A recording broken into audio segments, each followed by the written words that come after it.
শান্তির দিকে নিয়ে যাবে। এখানকার কিছু দাবি আমার কাছে বলা হয়েছে, আমি পড়ে শোনাচ্ছি।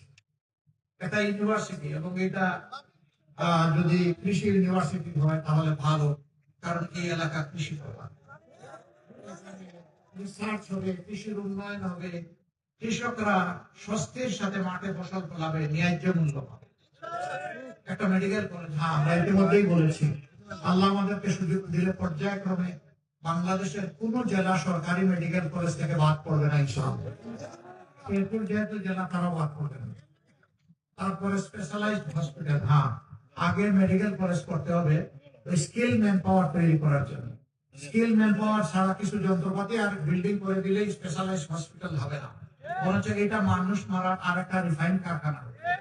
এই জন্যই আমরা মেডিকেল কলেজ দিয়ে শুরু করবো, এবং ওইটাও করবো ইনশাআল্লাহ। রেল লাইন সম্প্রসারণ করা, সারা বাংলাদেশকেই রেলওয়ে নেটওয়ার্কের আওতায় আনার দুটা কারণে প্রয়োজন। এই জার্নিটা হচ্ছে সেফ এন্ড লেস কস্টলি, এখানে ব্যয় হয় কম আর তুলনামূলক নিরাপদ।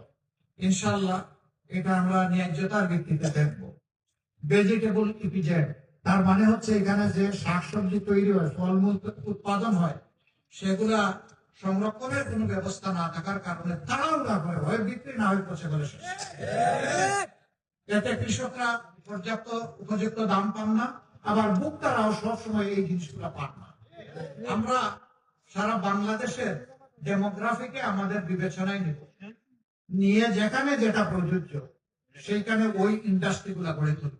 কারণ আমরা একটু আগে বলেছি না, যুবকদের হাতে কাজ দেবো, তো ইন্ডাস্ট্রি না করলে কাজ আসবে কোথেকে?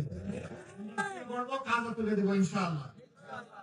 তারপরে এটা কি লেবার ফোর্স নয়? এটা তো বলে দিচ্ছি।